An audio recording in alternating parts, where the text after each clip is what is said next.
and so it is. Amen. And now, Patty and Dennis will lead us in our opening song.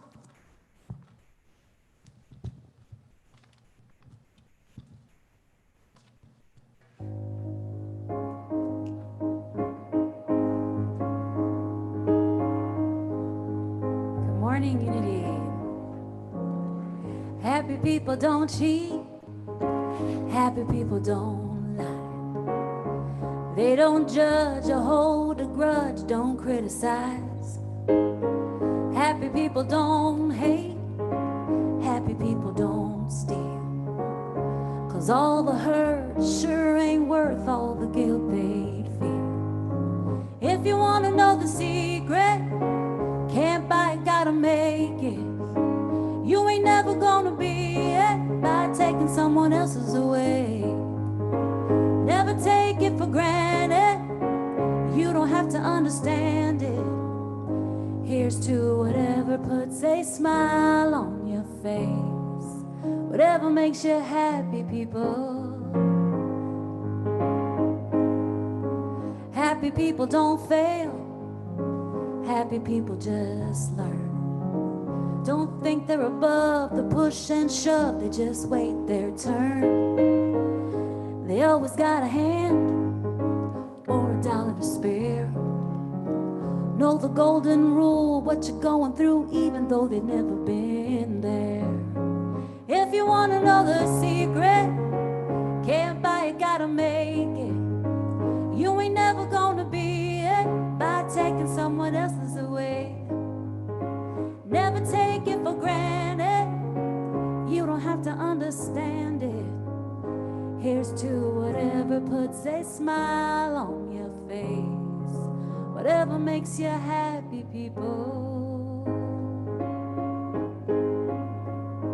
If these days ain't always easy to find, they're the ones that want you standing by your side. No time for greed. If they need some, give them a slice, and we'll all be happy, people. Well, life is short and love is there, and we all deserve to be happy while we're here. Be happy.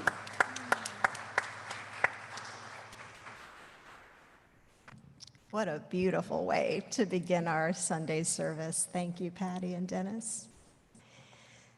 Unity is a positive, practical approach for spiritual living based on the teachings of Jesus and the power of prayer. We believe that there is truth and beauty in every spiritual tradition, and so we honor the many paths to the one God. Wherever you are on your journey of faith, please know that you are always welcome here. At Unity on the North Shore, our purpose is to create a safe space where people are empowered to take risks and live their deepest truth. And we do this by acting on principles of inclusivity, encouraging creative spiritual exploration, embracing innovative possibilities, collaborating to create community and personal growth, and living truth principles. If this is your first Sunday with us, we want to extend a special welcome. Upon discovering Unity, many of us were surprised to learn that there was a spiritual community that believed and thought the same things that we did, and it felt like coming home.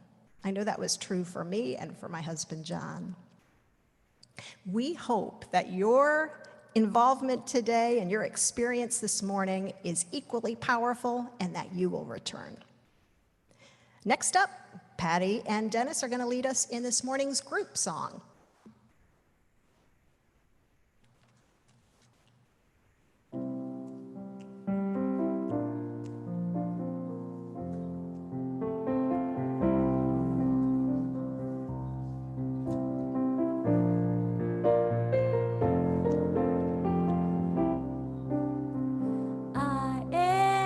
God created me in the light, in the love, in the glory. All the words. I am as God created me, in the light, in the love, in the glory. In the light, in the love, in the glory. In the light, in the love, in the glory. In the light, in the love, in the glory, I am. Your turn. In the light, in the love, in the glory. In the light, in the love, in the glory. In the light, in the love, in the glory, I am. Come on, sing again. I am as God created me.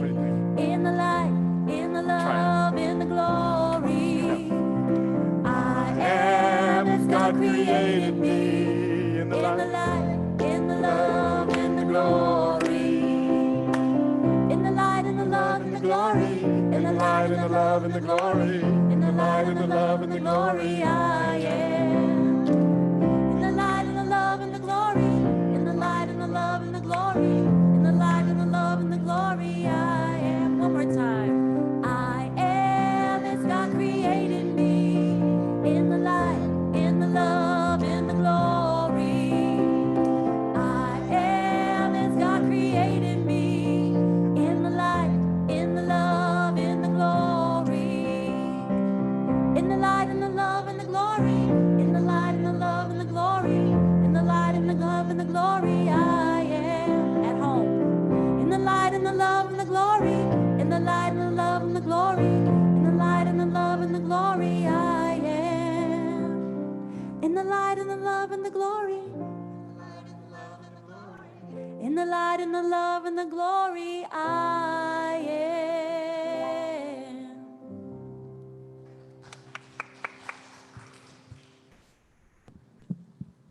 Thank you, Patty and Dennis, for we are all perfect just as we are. Good morning, everyone. My name is Joyce Davidson, and I am your prayer chaplain today. Let us begin by reflecting today on today's daily word. As I read, allow the words you hear spoken to become a silent and powerful meditation within you. The daily word is radiance, and the affirmation is, the light shines in the darkness, and the darkness did not overcome. From John chapter 1, verse 5. The Christ presence within is my radiance, source of God. On a clear day, when a stray cloud passes across the sun, I notice the sudden diminished light. Then looking up, I see brilliant rays of sunshine surrounding the cloud. Instead of hiding the sun helps me see and appreciate the sun's radiance. As the sun lights the earth and is the source of its energy, the Christ, the divine presence within me, is my light and the source of everything that I need in order to live brilliantly and joyfully. When, like a passing cloud, an obstacle or challenge along my path may seem to dim my Christ light, I respond by looking up, by raising my point of view. I am reassured and strengthened, knowing that the divine radiance is shining as brightly as ever. No cloud can dim the divine light within me. Now, as we continue to focus on prayer, I invite you to relax. Close your eyes and focus on your breath. Take a deep, gentle breath in, and as it releases it, we relax and let go. Let go of any thoughts of stress as we still our minds and open our hearts, peacefully resting in the presence of divine spirit within. God is present in and around us and our loved ones, right here, right now, and always. Let us rest in the silence, holding in prayer yourself and your loved ones, now in the silence.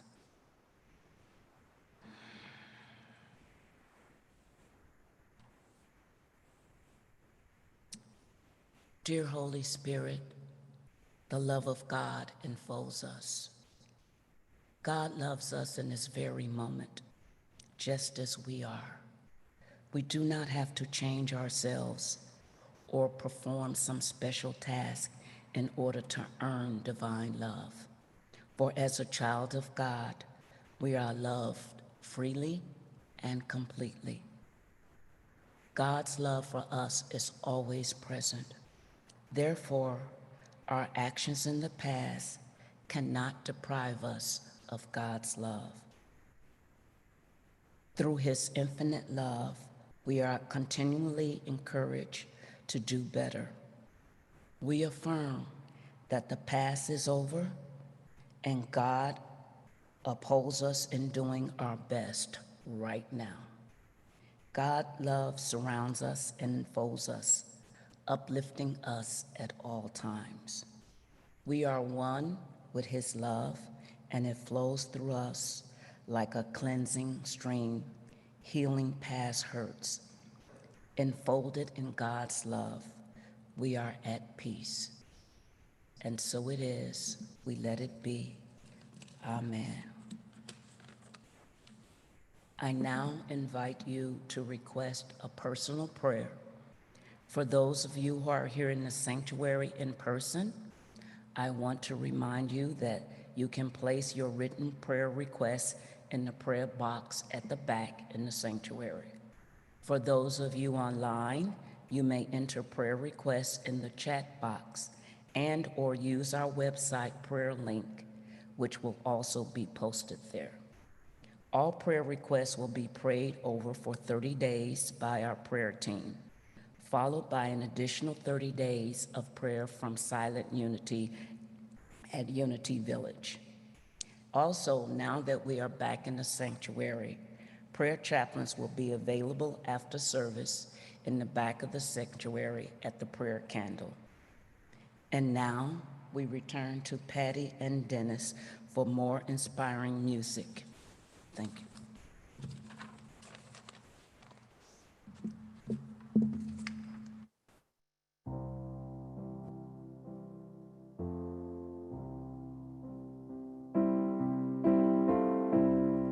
I was down in the valley before love came and grabbed me.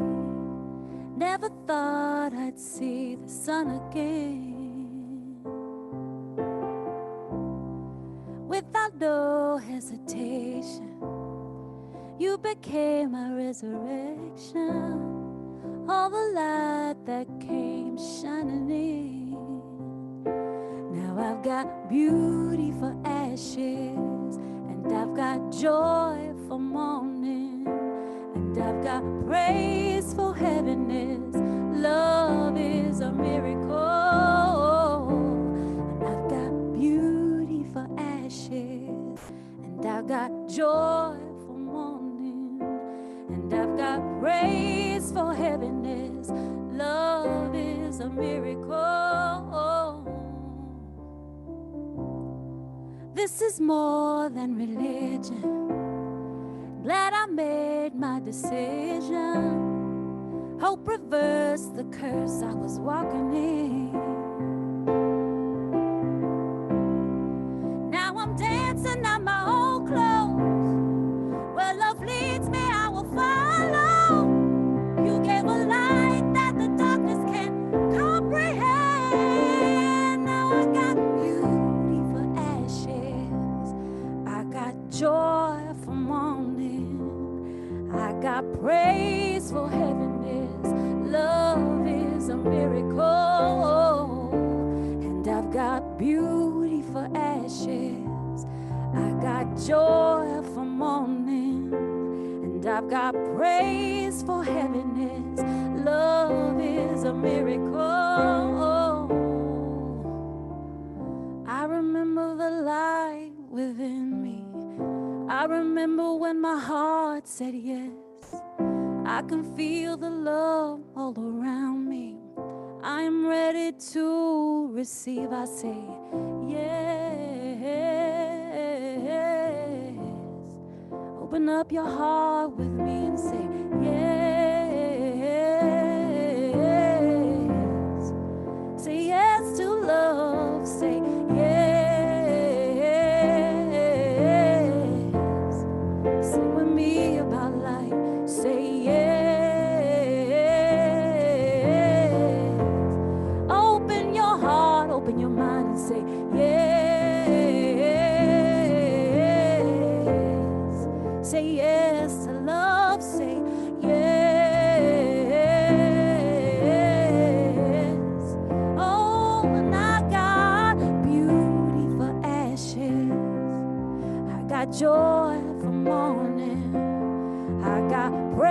grace for heaviness. Love is a miracle. And I got mercies in the morning. I've got rivers that are flowing. And I got freedom and I'm dancing. Love is a miracle. And I got flowers that are blooming. I got love overflowing. And I got roots that I'm digging. Love is a miracle. I got the sun that is shining.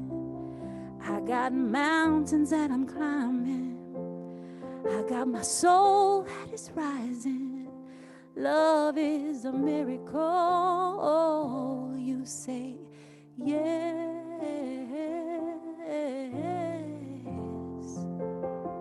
Say yes with me. Yes.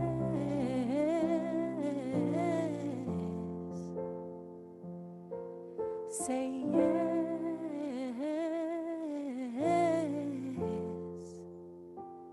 'Cause love is a miracle.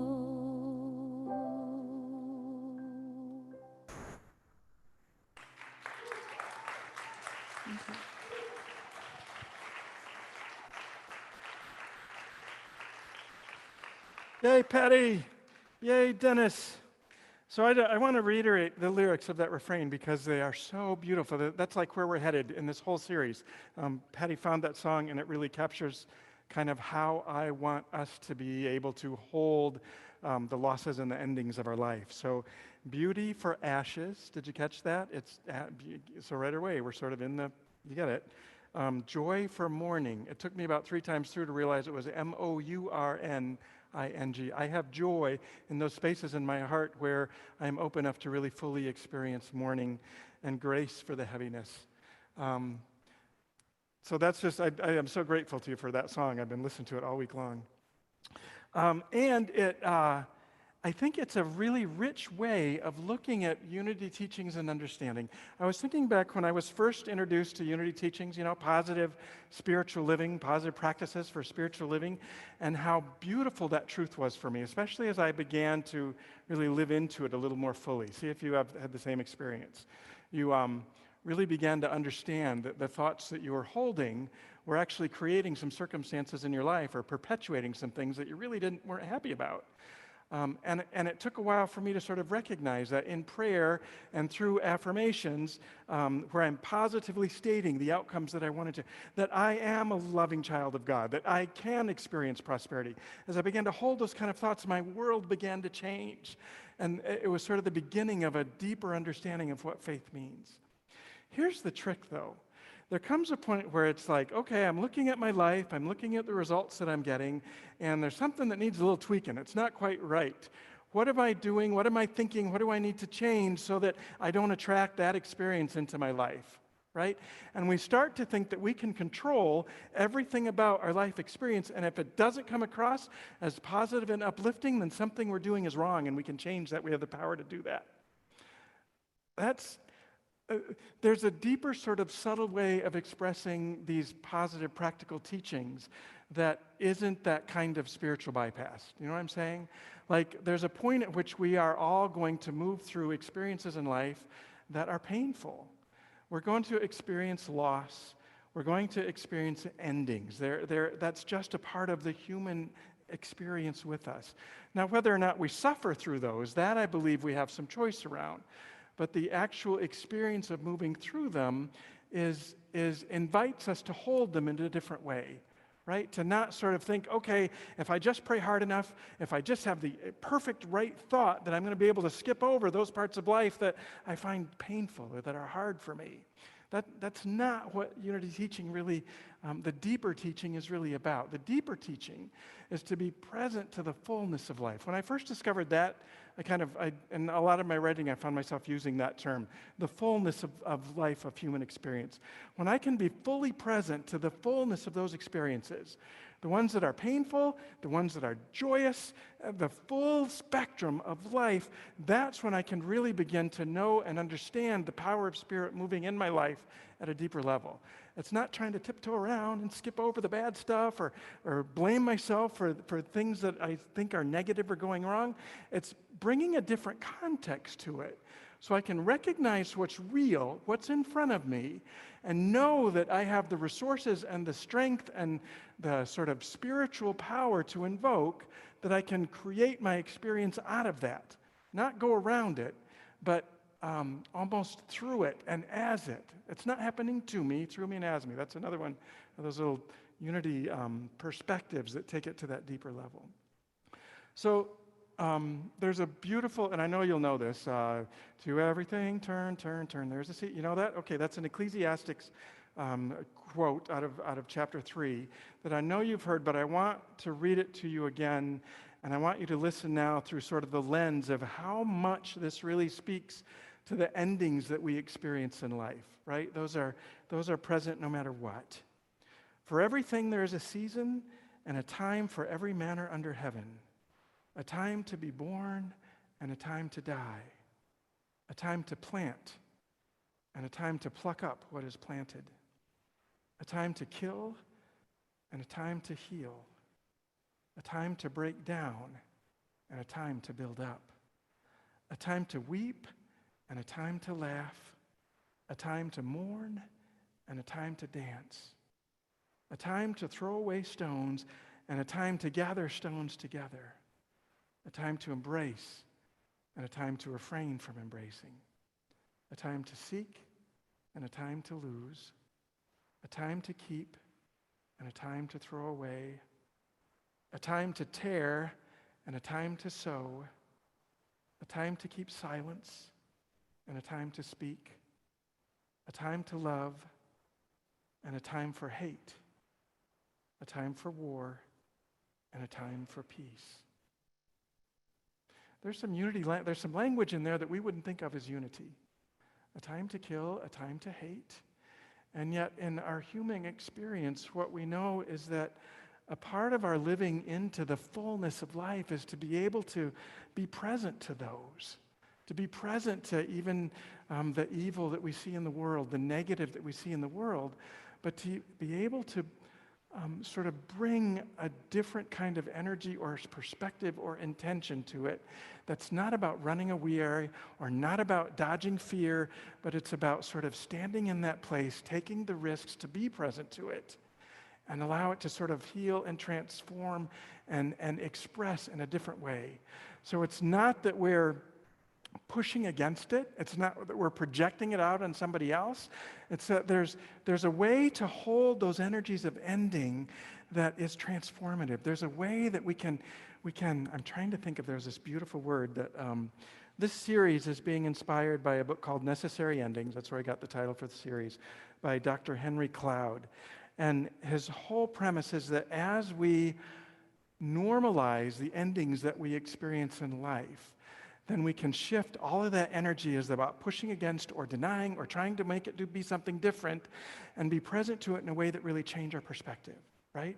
Because if my attitude is, this is wrong, this isn't how it shouldn't be, this isn't how it should be different than it is, I'm pushing against reality, and as our dear friend Martha Creek always says, reality is going to win 100% of the time, right? So as long as that's our frame of mind and framework, there isn't room in consciousness to be able to experience the kind of openness and the kind of inspiration that would lead to different solutions, more creative ways of being with those endings.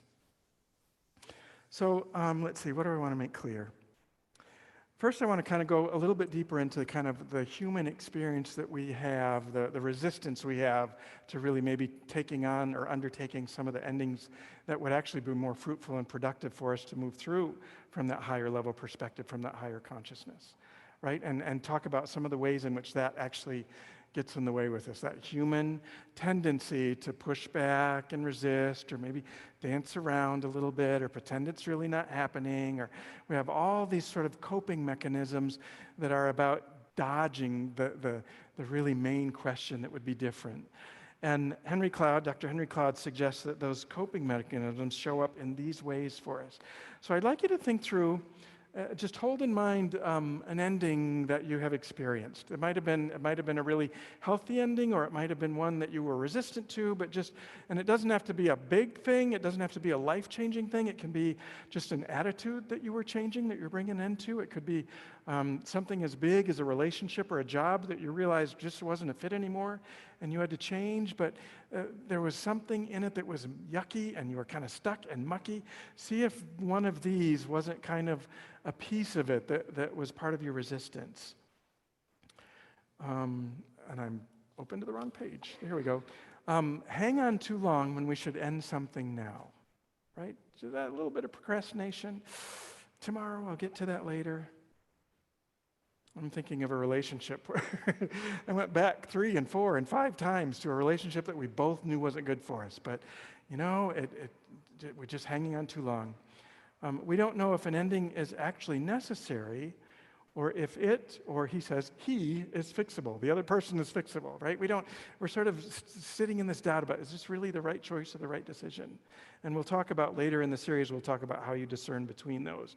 But for now, just know that that's a dynamic that actually keeps us stuck from really looking at whether or not an ending would be the most appropriate in this space. We're afraid of the unknown. We're all sort of sitting in that right now. We've had a lot of unknowns over the course of the last year. We don't know what comes next. We fear confrontation. We're afraid of hurting someone else. We're afraid of letting go and the sadness that might be associated with an ending. We fear we don't have the skills to really execute the ending well. We don't even know the right words to use. We've had too many painful endings in our past, so we avoid another one. When they're forced upon us, we don't know how to process them, and we either sink or flounder. Or we just plain don't learn from them, and so we repeat the same mistakes over and over, never really coming to closure around that particular issue or that particular behavior or pattern that we've experienced. So those are the ways that we kind of get stuck. And I also want to suggest that I always love to find biblical examples of how it is that human tendency. In Unity, we believe that each of the characters in the Bible represent some aspect of our own consciousness. And I tend to highlight the ones that we would want to emulate, We are as Jesus is. We are as Moses is, leading through, right? But this morning, I'm going to suggest that we maybe ought to give a little bit of attention to those other aspects, or the human egoic self, and see if there's any resonance. And the example I would bring is Pharaoh. Do you remember when Pharaoh was being asked to end the slavery of the Israelites in Egypt? Remember how hard that was for him? I've been Pharaoh. I'd imagine probably most of us have at some time. It took 10 disasters before he would finally relent and let the Israelites go. There were fires, there were frogs, there were insects, there were dark. It took 10 of these. It finally took the death of his own son, his oldest son, for him to say, okay, go, leave. He was kind of insistent at that point. And still he went chasing after them until his troops were down in the Red Sea. We have that capacity within us. We want to fight against those endings. If it's comfortable, if the structure is serving us, or at least not making us, not pushing us into those uncomfortable spots, then our ego will fight to sustain that to the same degree that Pharaoh does, right? So just as you're thinking about maybe areas in your life that are really ripe for bringing closure to, or bringing some kind of ending to, then just look around, keep an eye out and see if Pharaoh's voice isn't back there. And hopefully it won't take 10 disasters and then drowning in the Red Sea to be able to move into a space of being open to that kind of transformational thinking, that new perspective about endings. The other thing that I want to kind of emphasize about endings is that they don't have to be these huge life-ending. There's so many things to say about endings. Good, I got 3 more weeks to talk about it. Okay, so here's where we'll go. So some endings we don't have a choice about. The death of a loved one. If our job is terminated, like those can feel like those are being done to us, right? And that's a very different piece. It's a different piece in terms of the role that we have or the power that we have to affect what the outcome might be. But the dynamic underneath that about how we're going to address it is exactly the same, regardless if if it arises out of circumstances outside our control, or if indeed it was something that we can change in our own thinking or consciousness. The process is exactly the same. The process is becoming aware of the full experience that we're moving through in terms of this loss or this ending, and being present to it, and then being open to a different way of perceiving it, being open to how it is that Spirit might be expressing a greater good. It's the notion that Cloud mentions is that the distinction to make in these kind of situations is whether or not the experience that we have in moving through an ending is one that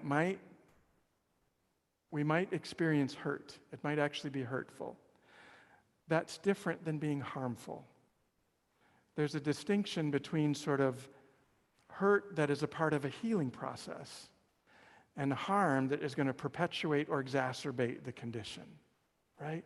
Think about the example he uses if you have a tooth pulled, right? That certainly, on the way home, you're not happy and bright, well, depending on how much of the laughing gas he gave you, right? But there is a painful element to that kind of recovery and healing, that it hurts, but ultimately we know that that is for greater good and for greater sense of wholeness. That's part of the sort of fullness of life experience. That's very different than, getting punched in the face and having a tooth knocked out, right? That's harmful. There's two different kind of perspectives to hold as we begin to experience the losses or the endings that we're moving through in our lives, yes? So what does it look like to move through it from that place of recognizing that there's a greater capacity for good to be expressing? And the biblical model that I find that is sort of the most beautiful for that, I think, is Mary, Mother of Jesus.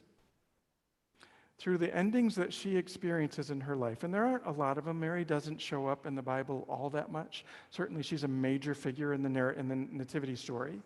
And even there, we can see sort of the end of at least her reputation as an innocent or as a virgin, right? It's the end of sort of a life as she knew it, the end of even her childhood. Biblical scholars tell us she was probably married about the age of 12 or 13. So it's sort of a turning point, the end of a point in her life that moves forward. And Mary's response to the news that this ending is coming in her life is joyful. She rejoices. It's the point in her life when her soul is magnifying the Lord. She moves into it from perspective of this is going to expand my ability to be on purpose and to live in service to the divine, right? That she's just there. She doesn't even have to think about it. Next, bump up a couple of other stories, and the next time we kind of encounter Mary, she was probably hanging out with Jesus as a whole lot of stuff. They probably celebrated Passovers together, but the next sort of biblical narratives, the next time we really hear from her is after Jesus has sort of moved through his adolescence, and he's just about to start his ministry, and they're at the wedding of Cana. I think I spoke about this even last week from a little different perspective, but you remember it's Mary who says, Jesus, the water's turned to wine. And Jesus is like, kind of got some attitude about that. What's that to me? It's not my time. Mary knows it's the end of a point in Jesus' life. She knows the ending is there, right? It's almost like the only thing I can think about is if, when it's time for the kid to leave the nest, and the parents are like, get a job. It's like, this is Mary telling Jesus, get a job. It's time. Your career's starting, kid. Go on, get to it. She recognizes the ending of what had been and is inviting Jesus to step forward into a new place and knows that intuitively, right? We have that capacity within us too. That character is within us too. To know that as the end is approaching, as the time approaches for something to end, that there is this greater good to emerge and can kind of nudge it along a little bit. And we have that capacity too. And then, of course, there's Mary at the foot of the cross at Jesus' death, right? Even then, even the pain that she feels, even in the recognition of that horrible crucifixion story, Mary has this capacity to be sort of the holder of love with the two other women at the foot of the cross. Mary has the capacity to be present in that ending in a way that actually brings about a recognition that there is a greater truth that's being birthed and that's emerging out of it.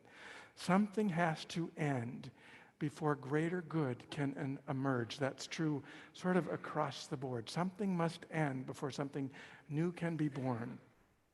And what I'm wanting us to be really cognizant of, because I think it's a tendency in Unity because of our positive approach to spirituality, is that we are very quick to skip over the endings, you know. We're quick to claim the new and claim the good, but without really kind of fully processing that the energies, the grief, the fear that arises when we encounter those endings, then we actually stay stuck in them and perpetuate the energy and repeat the pattern.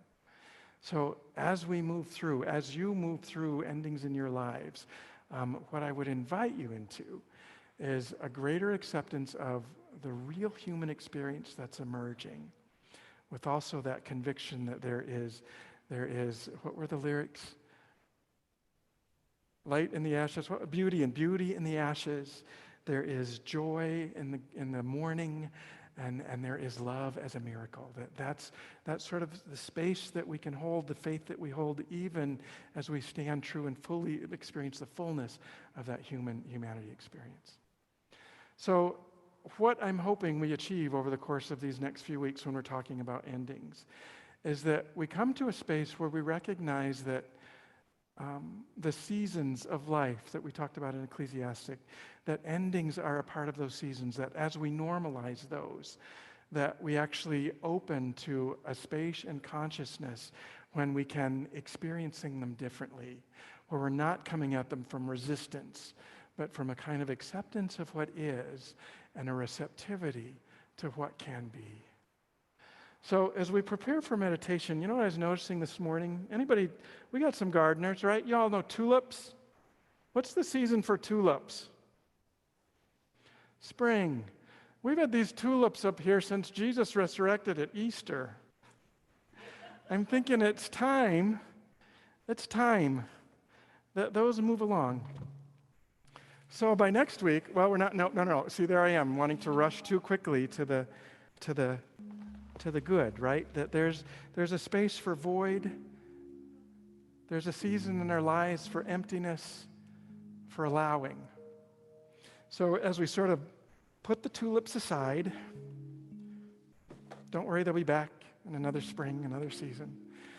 But for now, if you would maybe look for the spaces in your own life where the energy of some circumstance, some relationship, something in your life is really, it's time for it to end. It's time for it to let that go, let it to move on. And maybe it's something significant, or maybe it's just something that will open up space. It's not something that maybe has to die, but maybe it's something that is a distraction from your truer purpose. So we're going to prepare for meditation with Patty opening a sort of a resonant space. And then I'm going to invite you into imagining or picturing in your mind some space in your life where you're willing to see an ending start to emerge.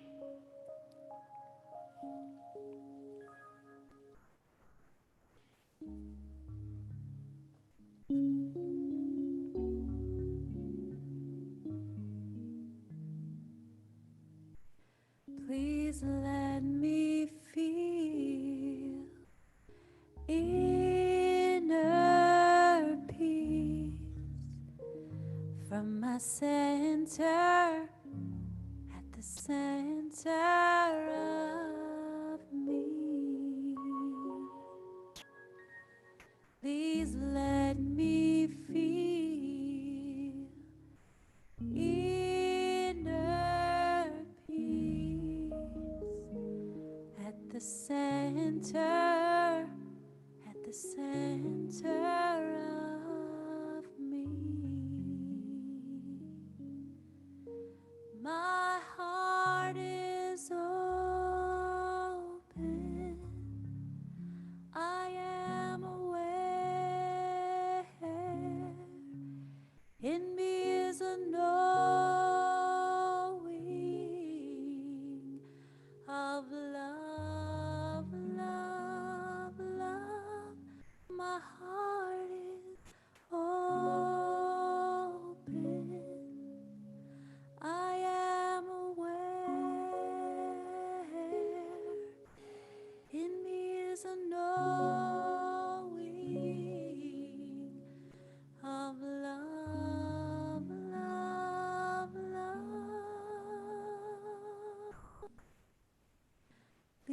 Please let me feel inner peace from my center, at the center of me.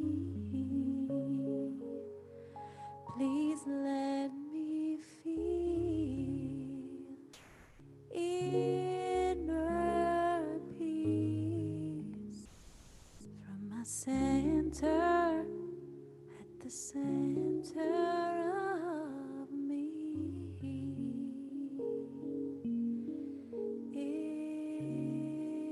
Inner peace.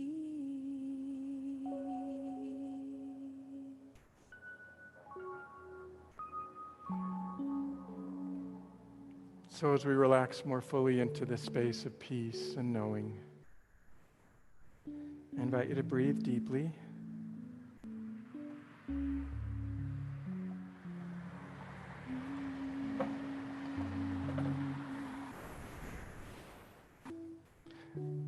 Create a space of awareness where Spirit can reveal the fullness of your life experiences. Imagine that you're viewing your life from the perspective that you see all 4 seasons. Spring, when life emerges. Summer, as growth matures. Fall, as a time of harvest. And winter, as a time of ending and letting go. And as you look at the seasons unfolding in different areas of your life, see if there's not a circumstance or a relationship or a situation that's really moving into that space of winter, that time of ending.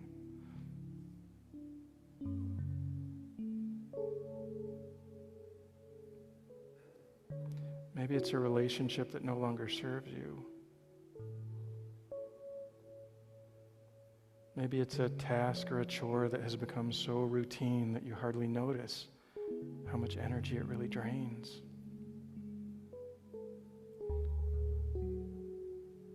Maybe it's as simple as unsubscribing from some weird email.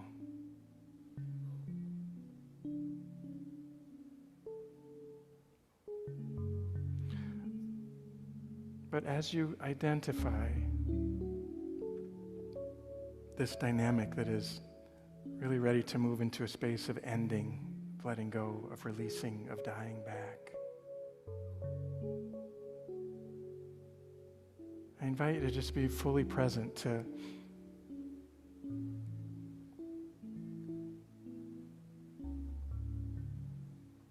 the experience of the void or the lack or the missing of it. Maybe it's a feeling of emptiness that you feel in the pit of your stomach, or maybe an ache in your heart.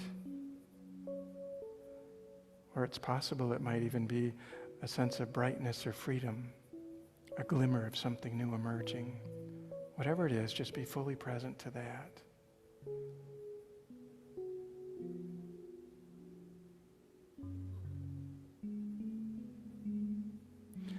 And next, I invite you just to ask Spirit to reveal to you the depth of good that will arise out of this letting go, out of this ending. Even if you can't see what it looks like, even if you don't know what comes next, rest in the sense of openness and spaciousness, and trust that as you move out from this experience, more will be revealed.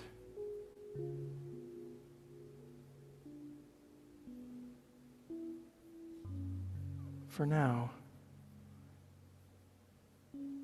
it's enough simply to accept that this ending is necessary.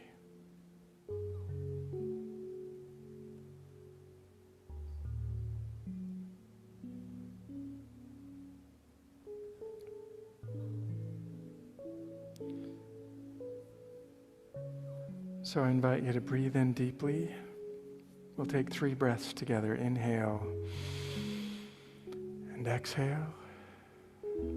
Inhale twice. Exhale. Inhale a 3rd time.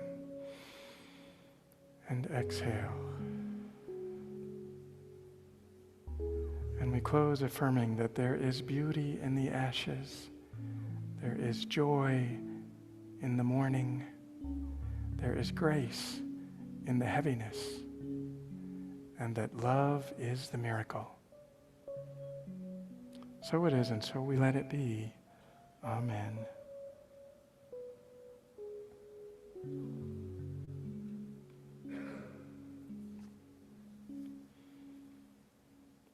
I am a radiant being of light and healing. I feel peace, I am safe, I heal from a whole place. I am a radiant being of light and healing. I feel peace, I am safe, I heal from a whole place. I am a radiant being of light and healing. I feel peace, I am safe, I heal from a whole place. I am a radiant being of light and healing. I feel peace, I am safe, I heal from a whole place.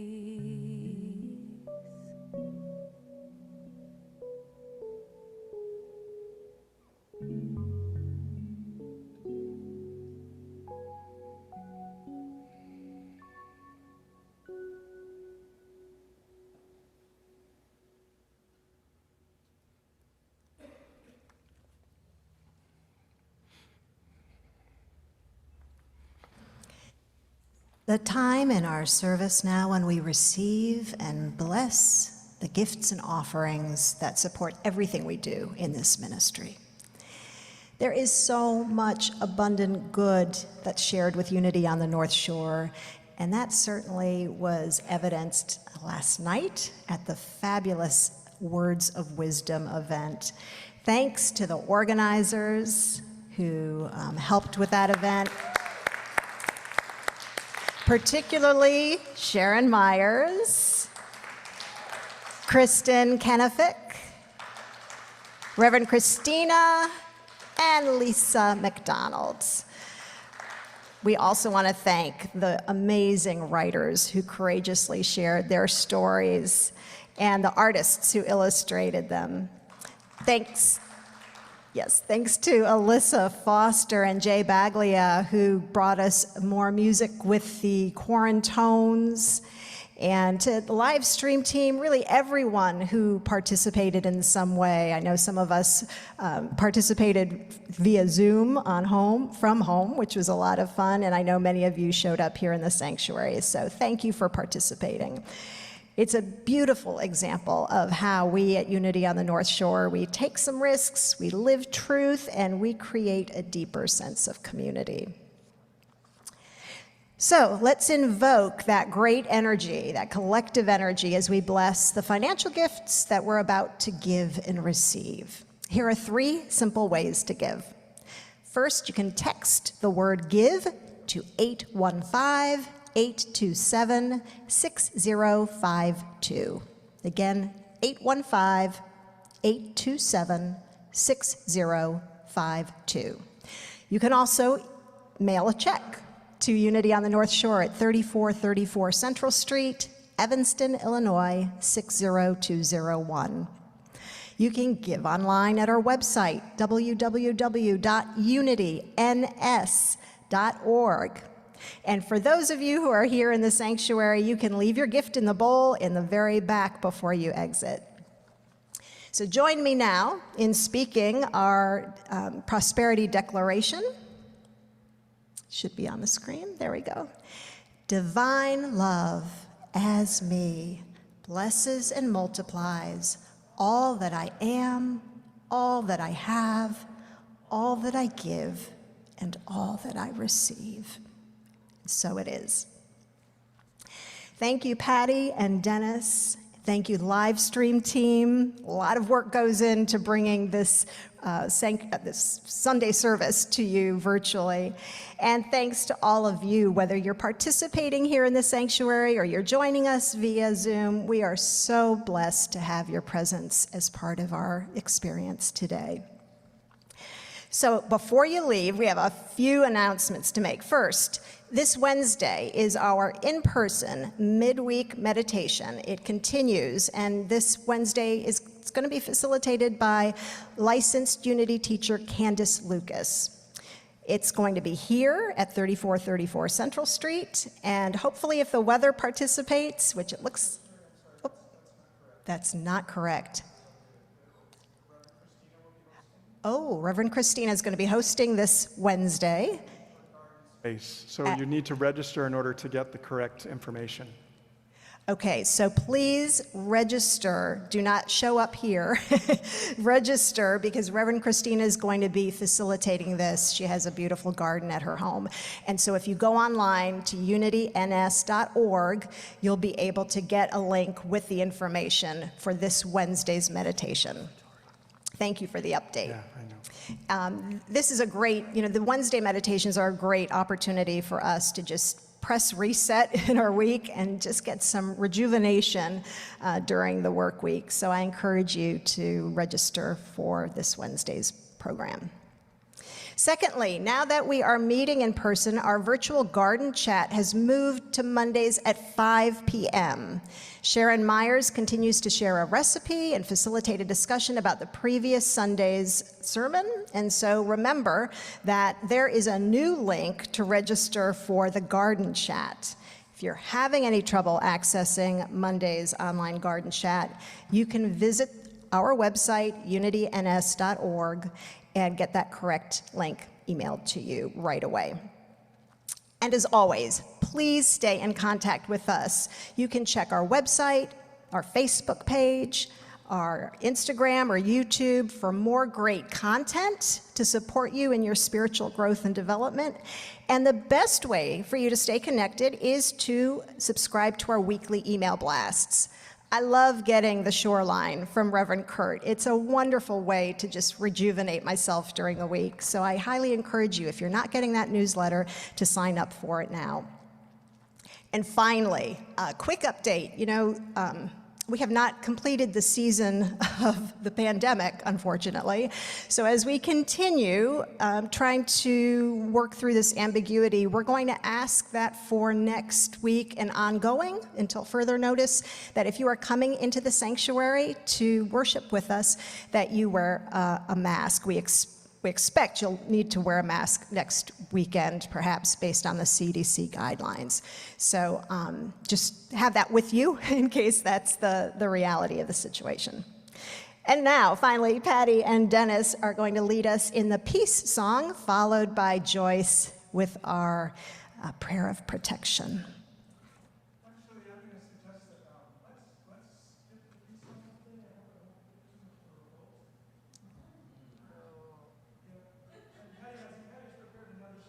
That I wanted to be sure we had a chance to hear. So let's go ahead and close us out with that, Patty. Sure. And then Joyce, if you'd lead us in the prayer of protection, that'd be great. Thank you.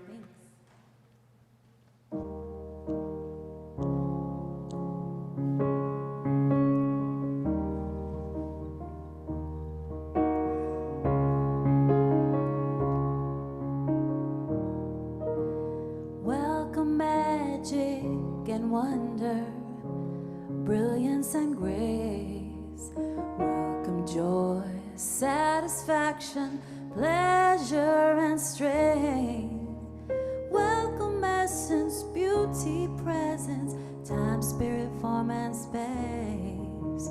Welcome excellence in every blessing, sacred and pray.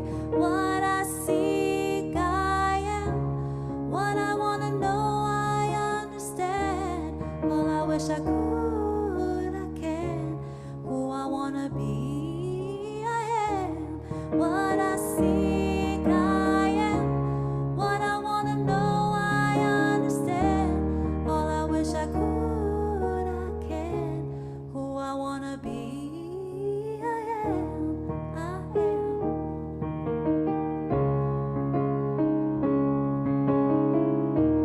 I am a seed, I am a tree, I am the flower, I am the bee, I am fire and I am wind. I accept love and also I give. I am loud and I am mighty. I am silent and I tread lightly. I am brave and monumental. I am modest, I am gentle. I am a student and I teach. I am the sand and I am beach. I am ease and I am power. I'm a bridge and I am tower. I am reasoned and I am wild. I am mother, I am child. I am many, I am few. I am God and God is you. What I seek I am, what I want to know I understand. All I wish I could I can, who I want to be I am. What I seek I am, what I want to know I understand. All I wish I could I can, who I want to be I am, who I want to be I am, who I want to be I am, I am, I am, I am. Thank you.